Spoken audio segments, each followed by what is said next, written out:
What if I were to tell you that almost $20 million in gold and silver simply disappeared at the end of the Civil War? In early April 1865, Confederate President Jefferson Davis decides to gather the riches of his government and flees to the Deep South, where he hopes it's going to be safe. Over the next 2 months, the rebel gold travels by train and wagon across Dixie. Along the way, Davis hides massive caches of gold and silver in the hopes that the Confederacy will one day rise again. Some say the group that he charged with stashing the rebel gold was the Knights of the Golden Circle, the KGC, a secret society founded in the 1850s to promote the interests of the South. The KGC used a code made up of an elaborate system of signs and symbols to mark the hiding spots. To this day, most of the money is still missing. I want to know how 150 years ago, something was hidden so well that modern technology still can't find it. I'm Brad Meltzer. I spent my life collecting stories.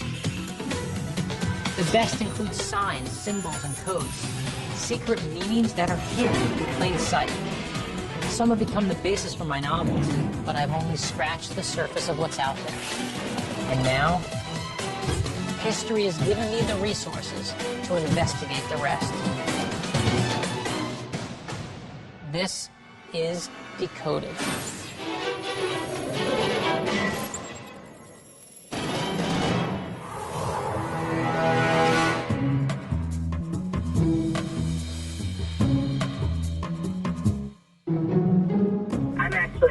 Really excited for this morning. All the time I get people emailing me about hidden treasure. Everybody loves hidden treasure. This is our chance to find the rebel gold. But more important than treasure, it's our chance to find the truth. So, who is up for some real digging? This one's got my shovel. Let's go. Baby. The city of Richmond was the capital of the Confederacy and the home to the executive mansion. Think of it as a Confederate White House. When Davis grabbed the gold, that's where he ran from. So Buddy, Mac, and Scott are headed there first. Welcome to the Museum of the Confederacy. Well, the tales are actually true. There was gold, there was jewelry, and it all left here when Richmond was abandoned. And it consisted of U.S. silver coin. There was gold coin as well. And there was Mexican coins. $200,000 worth of Mexican silver dollars. Wow. That's what they look like. Mexican silver dollars packed in 39 wooden kegs. These are real deal. Those are real.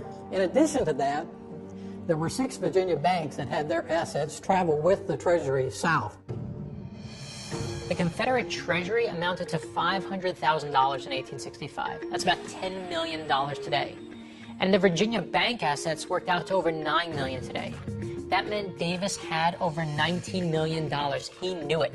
He had more than enough to finance a new army. So secrecy about hiding that money was enormous to him. But come on, it is tough to keep a good secret. And that's why they always have a way of getting out. The Treasury and Gold first stopped at Danville, and we paid out for worthless paper money. Now, on the 6th, that treasury moved south and was counted for the first time. There is $200,000 missing, and it's probably these Mexican silver dollars that was in the 39 kegs which you're holding in your hand. Where exactly did it go missing? Well, not anybody really knows where it is. In fact, that's one of the legends of Danville, is that maybe it's been buried in a cemetery, but it hasn't been adequately accounted for. But Danville's not the only place that money went missing. The rebel gold vanished all across the South, including a little town called Washington, Georgia, where the train stopped. And it was robbed at midnight, reportedly by 20 people on horseback. They broke into the 40 kegs, and $251,000 is missing. What they did with it and where it went, no one has been able to decode, if you will. Good luck. In order to track it down, we need to now divide and conquer. Scott's headed to Georgia, while Buddy and Mac are headed off to Danville, Virginia to meet Bob Brewer. Brewer's been searching for rebel gold for 30 years and found about $200,000 in today's dollars. So he's not just some nut with a metal detector and too much time on his hands. Bob is the real deal. And Bob's also got a personal connection to one of the great untold stories of history, the Knights of the Golden Circle.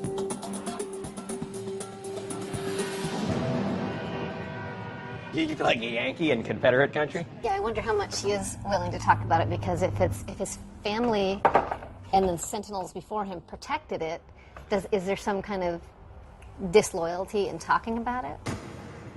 The secretive Knights of the Golden Circle were controversial.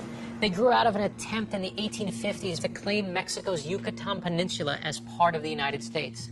When that failed, the movement changed its mission to upholding slavery in whatever new territory the U.S. acquired as it expanded west of the Mississippi. If that led to breaking up the Union, the KGC was all for it. Members had to swear they would bar anyone who wasn't a moral and upstanding white male. The group's real power was hard to gauge because it existed in the shadows. But at the height of the war, rumors spread that the KGC had penetrated the entire Union. Pennsylvania was said to be overrun with KGC members who were plotting to overthrow the government, capture Washington, D.C., then kidnap President Abraham Lincoln and cut off his head. The KGC did have sympathizers in the North, but the group's true sphere of influence, its real power base, was south of the Mason-Dixon line. I'm Kinley, yeah. Hey, how do you do, Kinley? Nice to meet Bob you. Brewer. For background on Bob, he grew up in Arkansas, near Hatfield. This is where Bob's connection to the money began. When he was a boy, he began to notice these strange symbols that were carved into nearby trees. His grandfather and uncle seemed to know how to interpret those signs. This is all the makings of a great ghost story. And Bob was sure that one day they'd teach him also. They never did. Bob later became convinced that both his grandfather and his uncle were KGC Sentinels, and he resolved to break the code that marked their treasure. It is a complete language by itself. I, of course, was raised right in the middle of one of these big KGC depositories. And it took you how long to be able to read a map and read the signs like this? I like to say it was about 12 pairs of boots. A little warning here. Bob's system for interpreting the signs, it is complicated. But the bare bones of it is this. Each sign suggests a distance or a heading that leads to the next sign. So Bob draws a line from sign to sign on a topographical map of the area, and when the lines intersect, when they cross, he'll either find treasure or he'll find another sign that will lead him to the next clue. Not very often, but once in a while you would dig up something that would contribute to the family income. Well, these things were worth some money, right? The gold coins are worth considerable money now. Gold at Yeah. $1,200 an ounce, you know? Yeah. And it's not about finding the money for you. Well, it used to be. When I first started, I knew the money was there because I was told when I was a kid. My mission, I mean, I'm an old man and I got about all I need. What I'm looking for now is I've still got a lingering question in my mind as to what all's going on. So I go to every site and I work it, and every time we learn just a little more. I'm not sure I really understand how Bob pieces all this stuff together, but he seems to have a good record, so I want to see how it works. This is the first puzzle I worked on. That is the Bible tree. It's a famous Bible tree. I mean, I see there's something intentional here, but clearly you see something I don't. Each piece of that has a meaning. This phoenix bird is used in the layout. The trunk of Bob's tree is covered with carvings he spent a lifetime trying to decode. One of them refers to a specific Bible passage, 1 Thessalonians chapter 2, verse 3. But other carvings seem purely symbolic. A cross, a bell, a horse, a bird, and what looks like random numbers and letters. What do they mean? Bob suspected that each of the 60 carvings was part of a code for something else. The only way to find out was through trial and error. He spent years analyzing the symbols, measuring distances, looking for other nearby signs. But nothing on this tree is what it seems. The KGC were masters of misdirection who intentionally loaded their carvings with false leads. They were betting that most treasure hunters would get so frustrated after chasing these bogus clues that they'd give up before they ever found anything. But Bob kept trying. Before long, he had a map full of coordinates that would ultimately lead him to the rebel gold. So, Bob, what do we know for certain about the Danville treasure? Do you think it's here? There's something here. I mean, I read a bit in your book about the KGC Sentinels. Can you talk a little bit about who these guys were originally and what their job was? Well, the best that we can determine, they were almost all either sons or grandsons of Confederate veterans. So I just want to make sure I understand this. The KGC is still guarding the treasure? We don't know, okay? Now, I was in one place, and I won't say where it is, and some people came up in a truck, and then one of them walked over and walked through and looked at the back of my station wagon and seen metal detectors and all, and he told us it'd be better if we didn't hang around there. Okay, I waited 4 or 5 months, 6 months, I don't know however, and I took another one of my friends and we drove another vehicle. We weren't there 10 minutes until this vehicle comes up again, different people in it. But they still had the AK-47 and the AR-15 hanging in the back window of that pickup. An AK-47 in the pickup? Yeah. So there's a degree of danger to what you're doing. They can be, let's just put it that way. Okay, these Sentinels, awesome, right? Secret guards protecting Confederate treasure for over a century? This is the best part of history. I love it when secrets aren't just kept, but they're passed down from generation to generation, secrets hidden within our own families. Bob Brewer seems to think that not only is the KGC still around today, but they're still guarding this cache. And that's a level of dedication that makes me want to know not just what they're hiding, it makes me want to know what their plan is. Our investigation into the lost rebel gold has now taken us in 2 different directions. Scott's in Washington, Georgia, seeking out the gold, while Buddy and Mac are in Danville, Virginia, with KGC treasure hunter Bob Brewer looking for silver. We'd asked Bob to take a look around Green Hill Cemetery for any signs that the KGC might have buried treasure there. What we don't know is anyone still guarding it?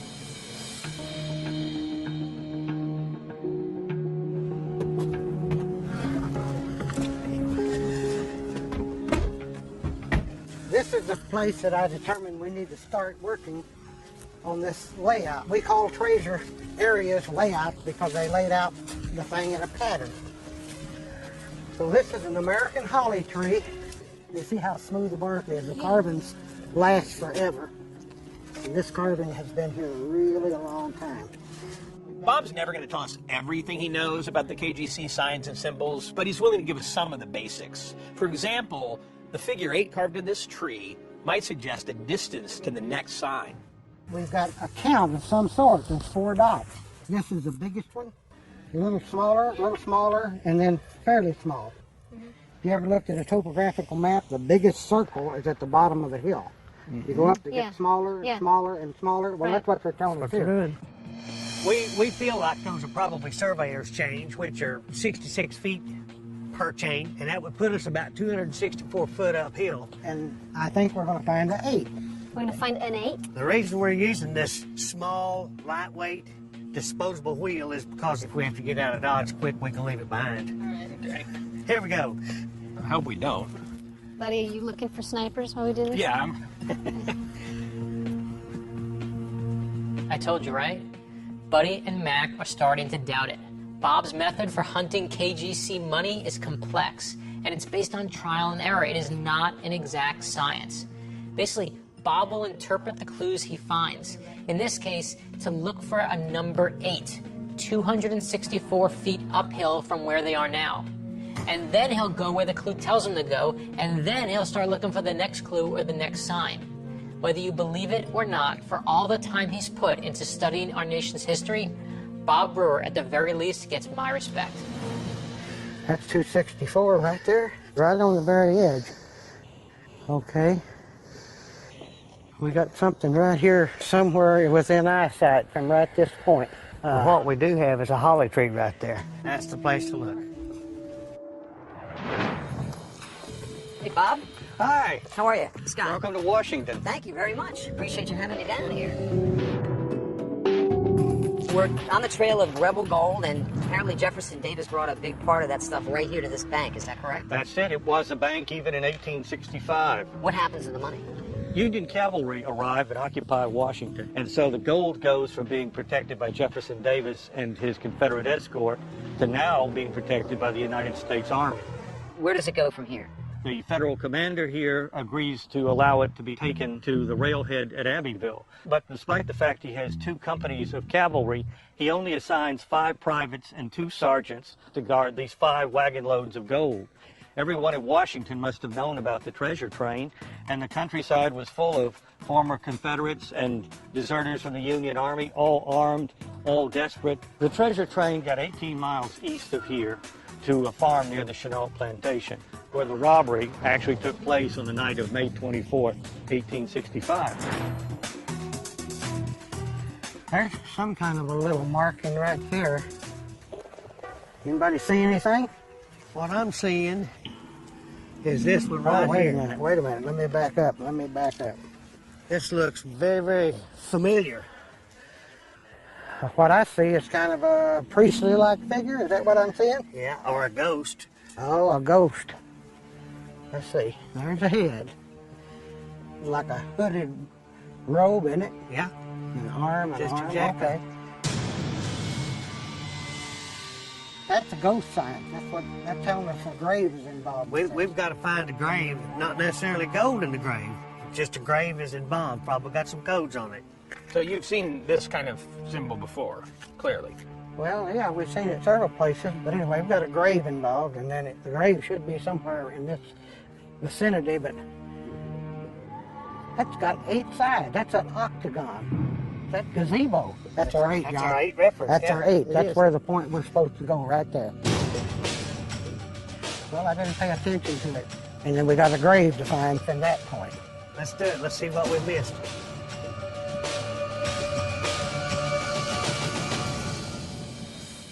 This is the Chenault Plantation. It was ground zero for the story of the robbery of the treasure train.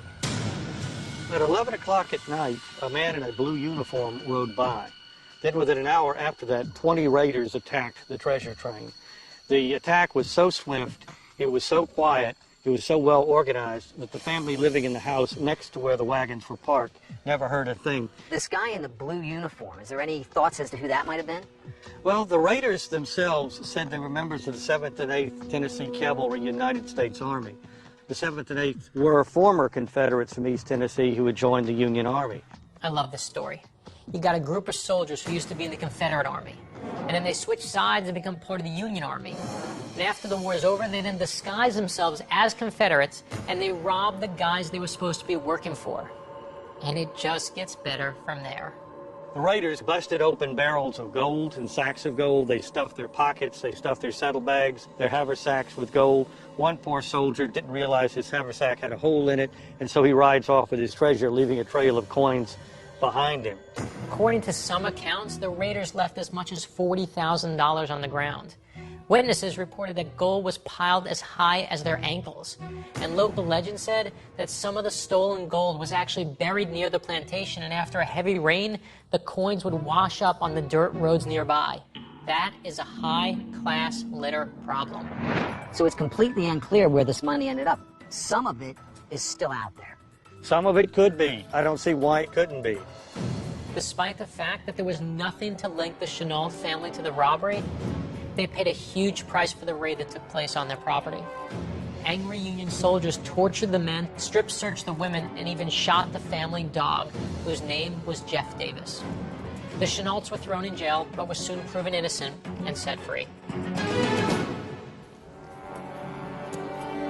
So you're looking for a grave that you can see from the gazebo? Something that's Something obviously that's not obvious. in place. Something that's out of place. We came right through here. Let's go back out this way. All we know at this point is that we're supposed to be looking for a grave in a graveyard. No problem. So I'm torn between thinking that we're wasting our time and that Bob really does know what he's doing. He's used these methods to find gold before. So I'm willing to follow wherever he leads us. And right now, that leads us to the grave of Lieutenant R.S. Jones, a Confederate soldier. There's no way I can really read it, I don't think. Oh, Yeah, he died of wounds received at Sailor's Creek. And Sailors is spelled S-A-I-L-O-R-S. And the geographic spelling of it, the correct spelling of the creek up here in Virginia, is S-A-Y-L-E-R-S. It's spelled incorrectly on this. That's a clue to me that they're playing with my mind a little bit. On purpose. I think so. I'm sure that the Confederates especially would not have misspelled it. It's only 70 miles up here. In other words, people would have known what the name of the creek is. They should have spelled the word right. So does this stuff that you're seeing have Confederate underground code written all over it? Yeah. Jumped up and bit me right there. Wild. It's an anagram because it's not used correctly. It's an anagram, and this is where I get a clue that tells me, look to the rail south. In Bob's experience, the KGC used anagrams to hide the true nature of their clues. Yeah, that's the anagram. They start talking about us to go to the railroad south, which is right over here. This is the exact rail bed that they used. And railroads are always real handy with this rebel treasure. You almost always have a railroad track real close by, so... You're making it sound like this is just a signpost, not really a true grave. Well, the information on it, I think, is for our use as a treasure sleuth to try to figure out where the money is. So it's not a grave? Well, I don't know that for 100%. But And do you think it's possible that there's Confederate treasure? All these coincidences starting to look like a pattern, huh? Well, yeah, it's starting to stink. Like what? Didn't smell like money to me and John.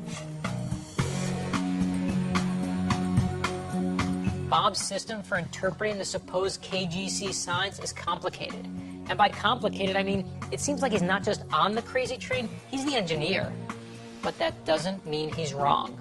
After all, this guy's managed to find several KGC caches in the past, and there's no reason to believe he'll be any less successful here in Danville.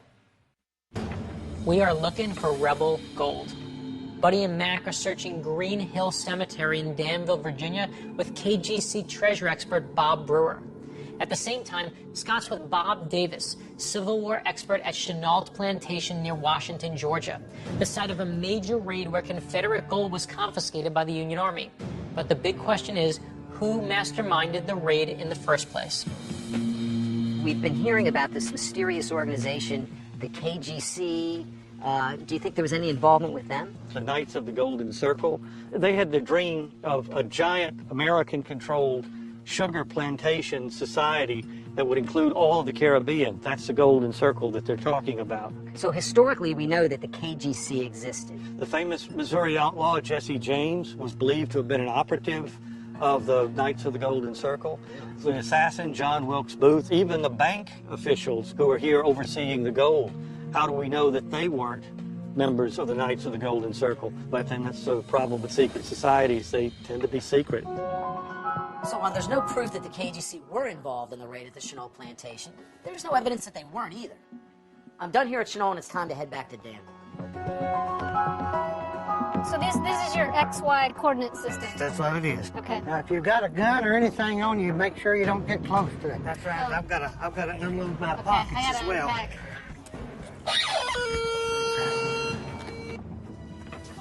To make sure the Jones grave doesn't hold the silver, Bob and John sweep their metal detector over an area they've gridded out. The data is recorded and plotted electronically, like on a radar map. That's it. 3 beats. It says Okay, over. she's mapped. We got her.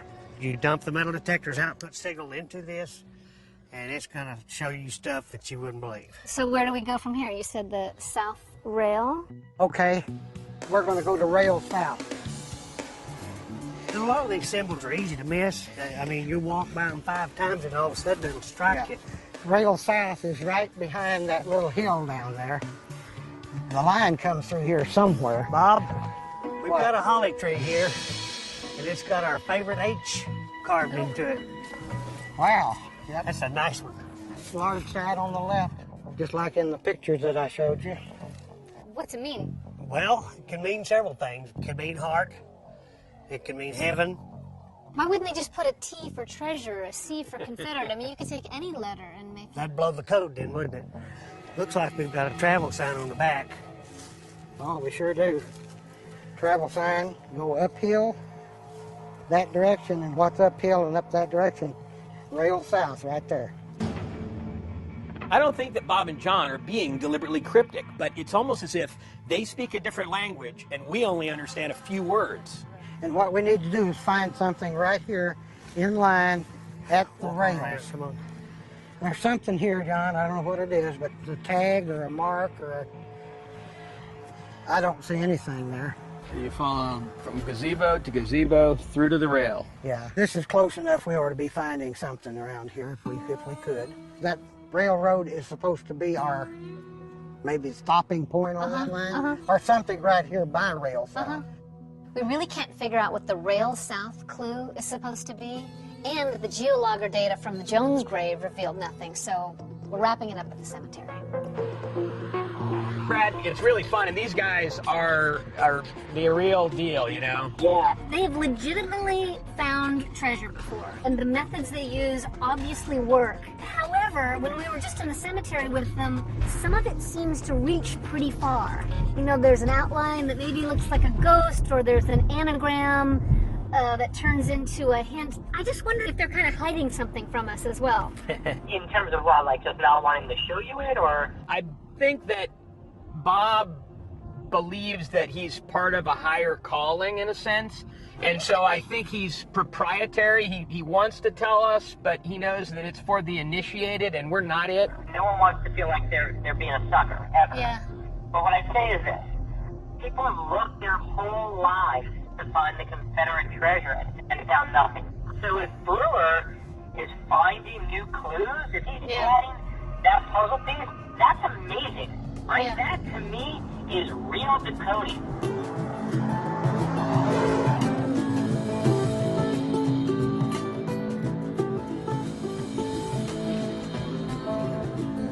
Hi there. Hey, Hello.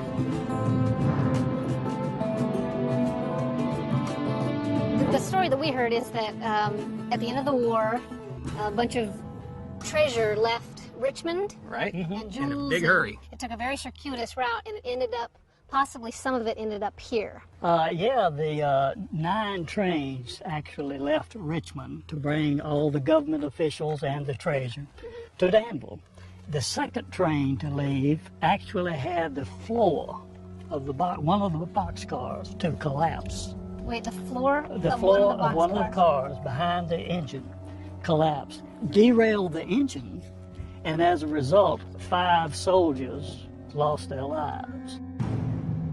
Only 2 of the soldiers in the crash were identified, so it seems a little suspicious to me. Why wouldn't they know everyone's name? Legend has it that perhaps an additional 3 soldiers weren't buried there, but it may have been a big holdup, you see. Too big for 2 guys? It would seem that way, yeah. Could contain kegs of silver? Who knows, yeah, and that's been a portion of the legend, you might say, for those years. So, do you think this crash site would be a good place for us to check out? Yeah, I would think so. If it's still buried, then someone's being very patient. When Jefferson Davis left Danville, his objective at that time appears to have been west of the Mississippi, to reform, to gather his forces, and to maintain conflict with the federal government. And doing that, you can't sustain war without funding. Are there people who feel that they're waiting for the right moment still? I would think so. Maybe they have a vested interest. In the South, fighting the federal government? Or are we talking about a different kind of uprising now? I think that's a key word. It's uprising. Like a revolution. Against? Against, we're witnessing so much anti-government sentiment right now that, you know, it's out there. Think about it. We've got armed militias all over the country. Remember, Bob Brewer is convinced that KGC Sentinels are out there guarding the money caches. No one is touching that money. I want to know why.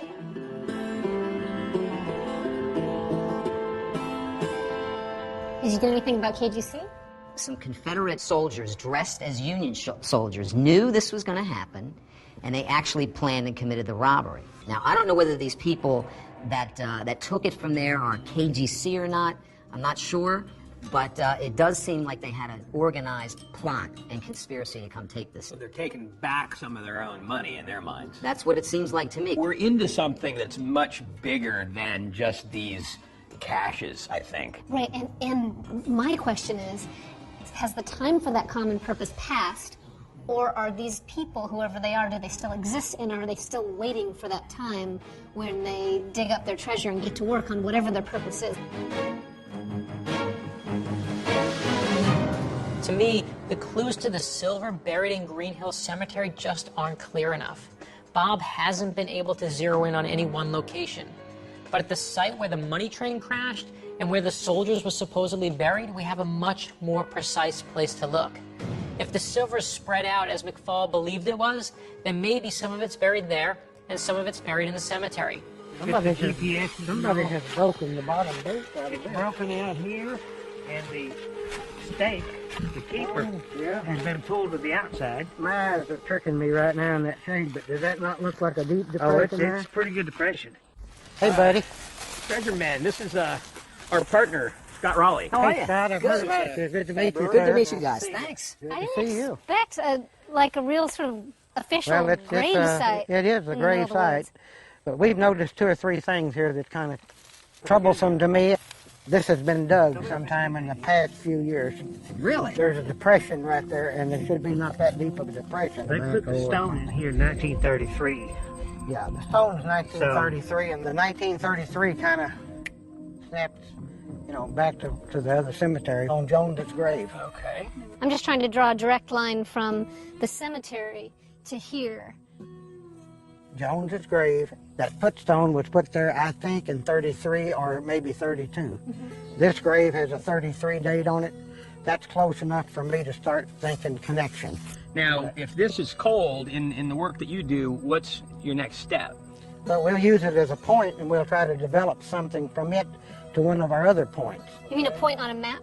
Yeah, we're looking for lines. Intersecting We want a lines. line from this to whatever it goes to, Okay. and then another one that crosses it, and at that point, we'll find something. It may be a clue, and it may be a treasure. I know it seems like a stretch. No doubt about it, Bob makes some pretty huge leaps in logic. It's like watching that guy from A Beautiful Mind. But I'll say this over and over again, that doesn't mean he's wrong. And most important, Bob isn't just searching for treasure. He's searching for his family. He will be looking harder than anyone. And I think we need to follow his process through to the end. Outside of Danville, Virginia, there's a gravesite of 5 soldiers who died in a train accident as Confederate President Jefferson Davis fled Richmond with almost $20 million worth of rebel gold and silver.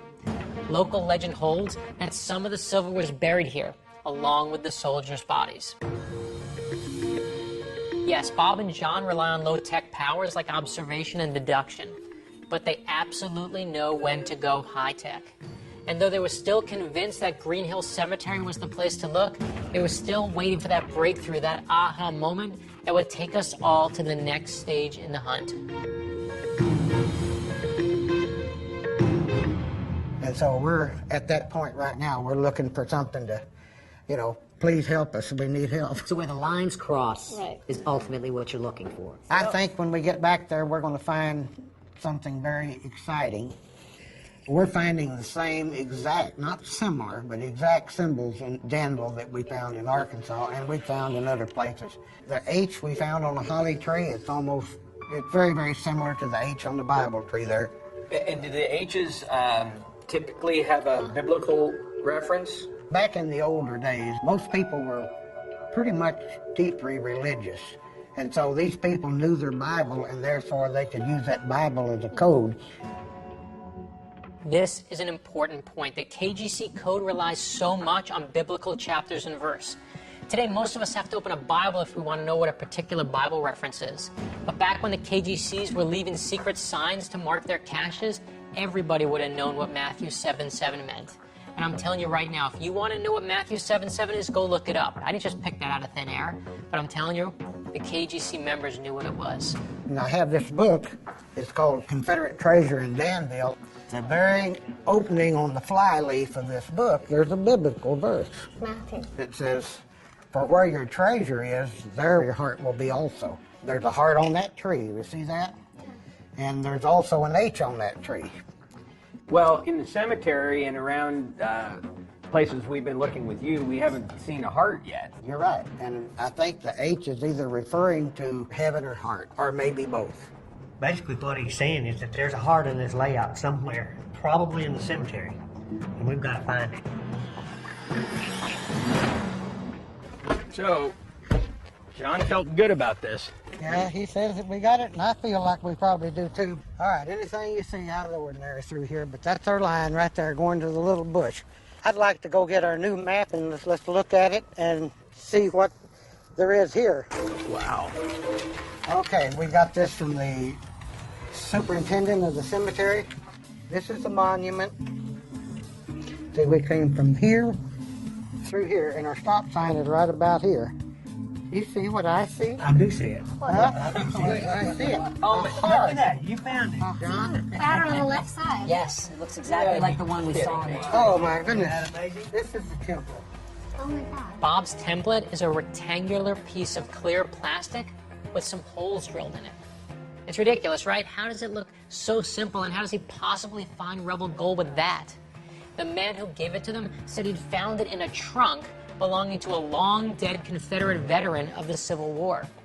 Bob immediately suspected that the crude hand-drawn document was an overlay. If he placed it on top of a map that had coordinates based on KGC symbols, it might point the way to buried treasure. Finally, in 1998, after years of trial and error, Bob got his answer. The template actually worked. He and John had found their own version of the Rosetta Stone, a device they could use to uncover the KGC's most closely guarded treasure. We'll center the template over the monument right there. And so I'm going to draw now the heart, and this heart is going to strike a line on the template right here. So you're saying or thinking that maybe this template, which was based on one that was found in a trunk in Amarillo, is somehow based on the topography of this cemetery. No, I'm just saying this cemetery is based on the plan that they had for this template. So this is the way This template is the master plan for all of the treasures in America.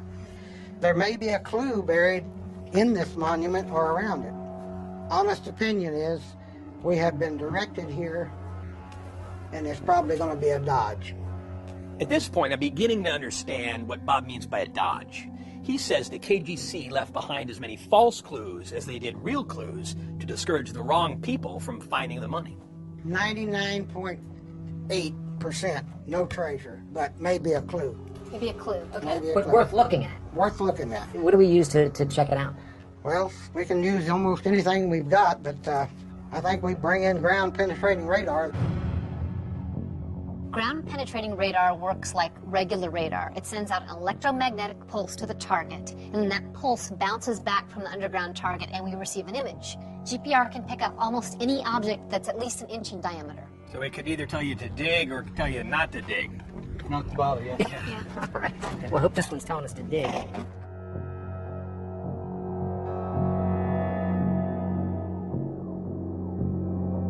It measures just straight down, right? Correct. This was built in 1876, and the only way the treasure could be here if it was a silver is that they would have had to move it, or it was buried in the ground to start with. Makes sense. Well, the real cool thing that I think about is this is about the first Confederate Civil War monument in America. But it was still basically Reconstruction days, you see. Right, the smoke is still hanging over the hillsides, essentially. And the rebels are not really able to admit defeat. They ain't done They yet. haven't given it up yet. They hadn't given it all up. It's a pretty large area of disturbance down here, about 4.5 feet. And it goes down to about 6 feet. So you got something. Don't be yelling bingo just yet. But the fact that the GPR picked up some kind of anomaly or area of disturbance, that's good stuff. If we find anything here, it'll prove that Bob Burr was able to crack the KGC's code, and we may just uncover a long-lost piece of the missing Confederate treasury. After following a series of clues in and around Green Hill Cemetery, we've decided it's time to pull out the big guns.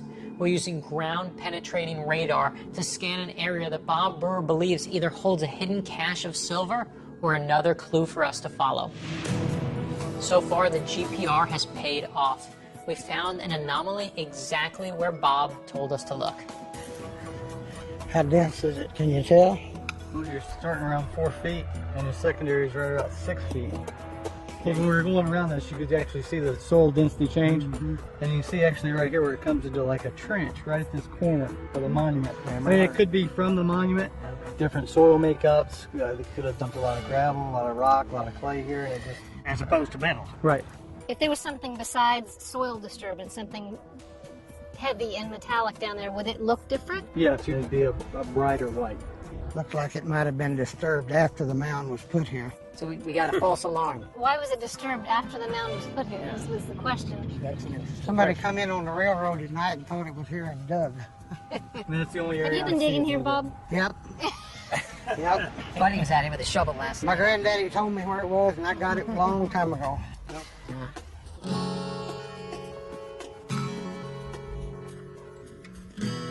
In my and John's opinion, I'm sure John agrees with me, there is no treasure that we can find any sign of in the cemetery. I'm going to bet the little gazebo is the center of the treasure layout.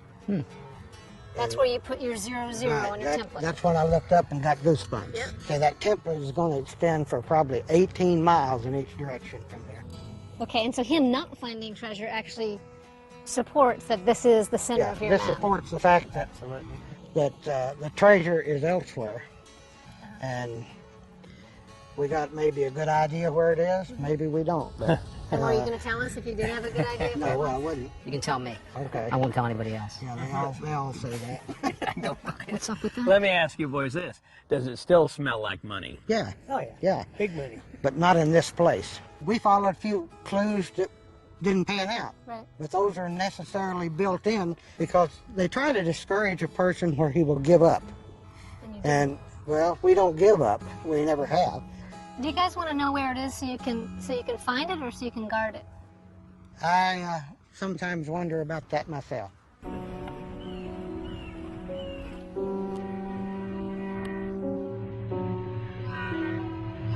I think that Bob Brewer is a sentinel of a literary kind, and he's passing on just enough information that the right person's going to catch it.